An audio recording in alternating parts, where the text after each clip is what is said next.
This happens every other week I apologize. for the past 4 years, and I'm not used to it. So, you have a pitch meeting for me? Yes, sir, I do. It's for a terrible, terrible movie by Sony Pictures Animation. Yeah. Oh, you know Sony? Oh my god. We're gonna watch Ryan George from ScreenRant's pitch meeting for the Emoji Movie. This came out a long time ago. 8 years ago, if I'm not mistaken.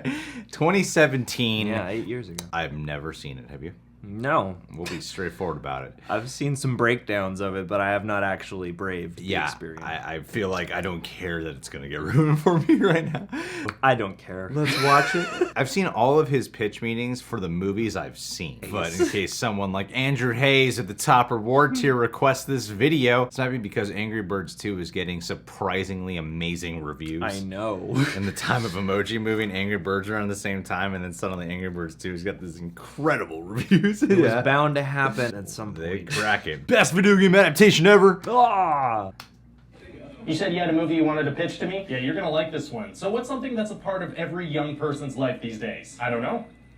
Uh-huh. Oh, they like to poop. Yeah, but also they use emojis. Oh, you see where I'm going with this? No. An emoji movie. Oh, that's good, because they're super popular. Very popular. So what's the story? The what? The story. Like, what's the movie about? Oh, yeah. I've got a bit of that in here. Great. Yeah, so the meh emoji doesn't want to be a meh emoji anymore. Honestly, it doesn't matter so much. No? No, honestly, I think people are going to be so pumped about seeing emojis, they're not going to care about story or character development or substance or anything like that. That's a good point. Yeah, so basically we just have all the emojis living in a city called Textopolis. That is clever, right? Because it's like you took the word metropolis and I changed the beginning to text. Well, if the other jokes in the movie are as funny as that, I think we're in business. They are. They're all at that exact same level of humor. You have other examples? Yeah, there's a moment where there's monkey emojis with briefcases and they're like, we have business to attend to. Right. And the meh emoji's like, what kind of business? Uh-huh. And so one of the monkeys says,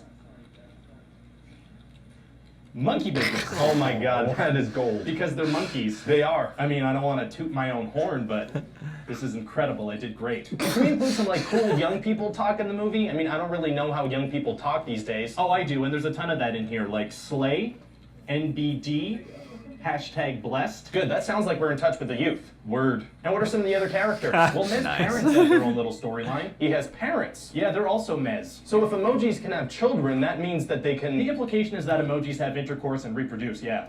Fascinating. Yeah, it really makes you picture it, doesn't it? Yeah, it really does.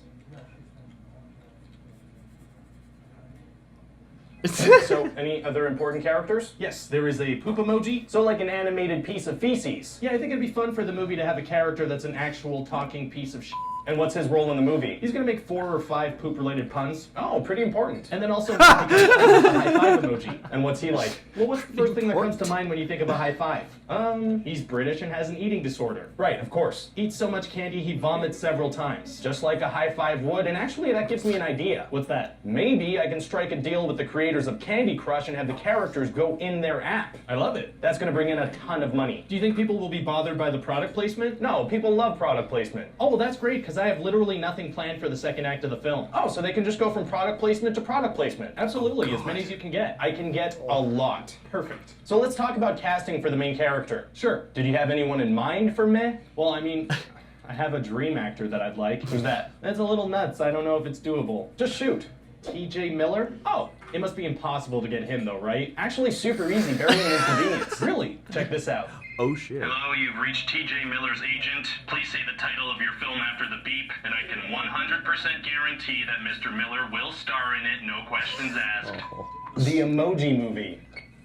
Done. Wow. And this is really gonna blow your mind. What? I think we might be able to get Sir Patrick Stewart in this. What?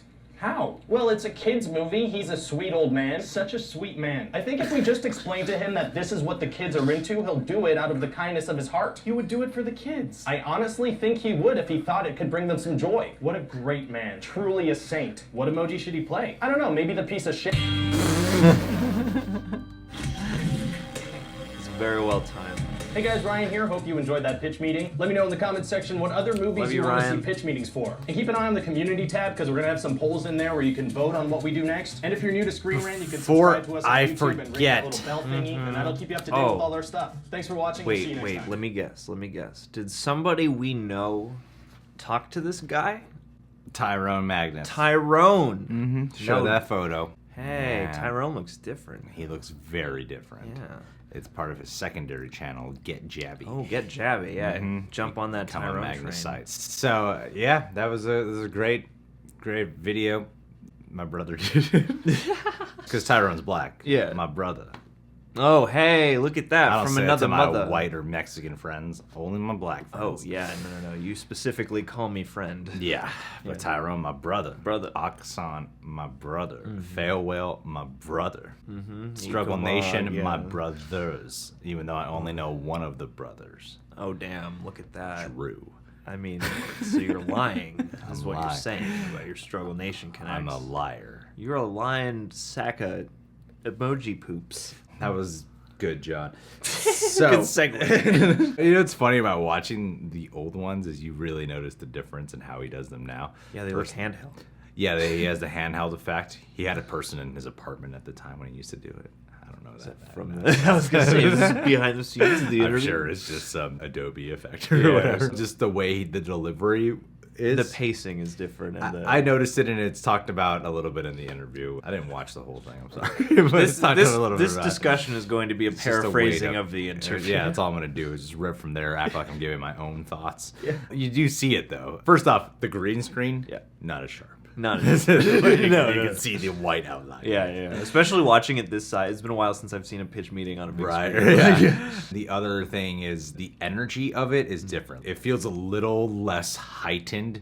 It feels a little bit more like he's trying to go for a sense of dry, realistic delivery. This is incredible. I did great. With energy, Yeah, you know, yeah. not like you're watching the most realistic pitch meeting, but there seems to be more toned down in its energy to try to convey a little bit more sincerity in the delivery. There's less of that like shamelessly blissful ignorance that comes out of the two of them Yeah. sometimes. There's less of the smile. Yeah. Of like the, Yeah. so you have another movie for me? Yes, sir, I do. Like, that's like the energy and most of the delivery and all the other things. It's so much more, you know? Yeah, And yeah, now here, it's a little bit more like straight-faced at a little times. more like a especially, discussion. Especially the producer character. Yeah. Who said the catchphrase this time? It must be impossible to get him though, right? Actually, super easy. Barely an inconvenience. Really? Check this out. Oh, that's why Yeah. he's doing, Because like I think there's another one where they actually call attention to it. He's like, I usually say that, but yeah, usually it's always the writer, but in this one it was him. oh. Yeah. I never noticed that.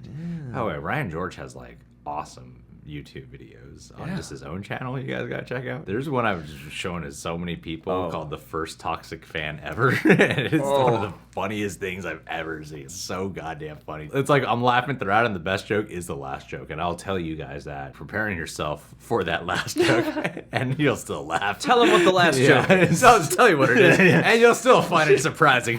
Yeah. Nah, he's sharp, man, and like he's great at making talking heads compelling. I gotta give it to him Yeah. because like so much of his comedy is sort of quick back and forths and really in the choice of vocab and the rhythm of the discussion that's happening. And He was also on what's Kevin Hart's YouTube? Oh, the LOL network, the Yeah, Wall Network. He was the stars of one of the series of it. damn, So this really? guy's like a working actor writer. Ryan George. And Casey Spivey, who's been on this channel before, apparently was like mentored by him. What? When she was part of ScreenRant. Can we go back in time? So Ryan George, We're You're my one, brother. We're like one. Yeah, totally. That fits your previous metric that you Yeah, described I earlier did it. for who you. Yeah, I did it. that's awesome, man. Anyway, about the Emoji Movie. Yeah. This sounds like everything I've heard. We could talk one bit about what he said about the Emoji Movie. It sounds like everything I've heard, and it also sounds like I didn't even love Wreck-It Ralph 2, but it sounds like a very soulless version of Wreck-It Ralph 2, which I understand came out later. It But sounds like it would be sluggish to sit through. yeah, it's like there's a number of movies that come out every year that I hear are especially terrible, and I'm curious to watch them. And the Emoji Movie is not one. Nah, it's not. Is not one that sounds fun to sit through. Even like I don't know, there's something that feels so shameless at the root of it that the movie. It's unfair because I haven't seen it, but nothing about the movie or the ad campaign suggested to me that it was anything more than Right. that. Yeah. I feel like they were just like, yep. Here it is. Buy it. Yes. But still, this was really funny how he did it. I'm always a little bit distracted when I go to the past, though, with him. Yeah. It's like watching an early Simpsons episode, Yeah. watching a new one, and you're like, oh, the animation is so much more clean. Thing with pitch meetings, the Emoji Movie is like perfect for it. From everything I've heard about the Emoji Movie, it just sounds like the product movie. Yeah, you know what I mean? Like exactly. everything seems so calculated by business heads that were controlling everything about that film. And to do a pitch meeting for it, I'm like, that's why it sounds like everything I've heard before. And in some ways, I'm like, this seems like some of this could have been the real conversation that went down. You know? Totally. And those are always like very special pitch meetings because some of them have to lean more into the comedic aspect, but this one, is like almost uncanny. From every review I heard of the Emoji Movie, like they would even come down to things that he commented on in this review as being brushed past simple rules and simple concepts of how the world works. So I wouldn't be at all surprised if it was a completely product-oriented pitch, you know? Because well, yeah, I don't think any passionate writer was like, hey, I have a movie about emojis. I don't know. I mean, you would always hope. Lego did it, you know? But Lego has a lot of like childhood nostalgia built in. Emojis have been around for a couple of years. Okay, fair. You know what I mean? Yeah, but they're so handy. Like, I would believe that Phil Lord and Chris Miller grew up playing with Legos and then had some inspirational nugget to work with off of that. So what you're saying is the Emoji Movie came 10 years too soon. Yeah, if this movie came out 20 years later, it would have been with passion and heart. Who had been using emojis all their young life. Brilliant comedy. Okay. All right, I see. All right. A little self-aware humor. fair. Anyway, guys, you gonna watch Angry Birds 2 this weekend? Leave a comment below. Well, Andrew, thanks for requesting this, my dude. Andrew, miss your face. When are you gonna come back to California, homie? Listen, he has his own YouTube channel, does his own movie reviews. Andrew, I just want to say, you trying to look like me? Is that what you're trying to do? He is. And when my hair's combed back, I mean, I'm just saying, I'm looking at you right now and clearly you got a different look going on. Normally you got short hair or a cap on. Hat, And now you got curly hair. I didn't even know you had curly hair. We're like best friends now. What? Did we just become best friends? Yep. That's why he's been hiding the hat for so long. He didn't want to show you the curls. You didn't think you and I could be friends because my curls were better than He's got get it curl now. envy, dude. Dude, no. You got big curly curl guys energy. stick together. Me and my brothers and curly guys. I love you, Andrew. I love you Especially too. now that you have curls. Shut up. I'm fine. white with- man. White people don't get curls. Andrew's white too.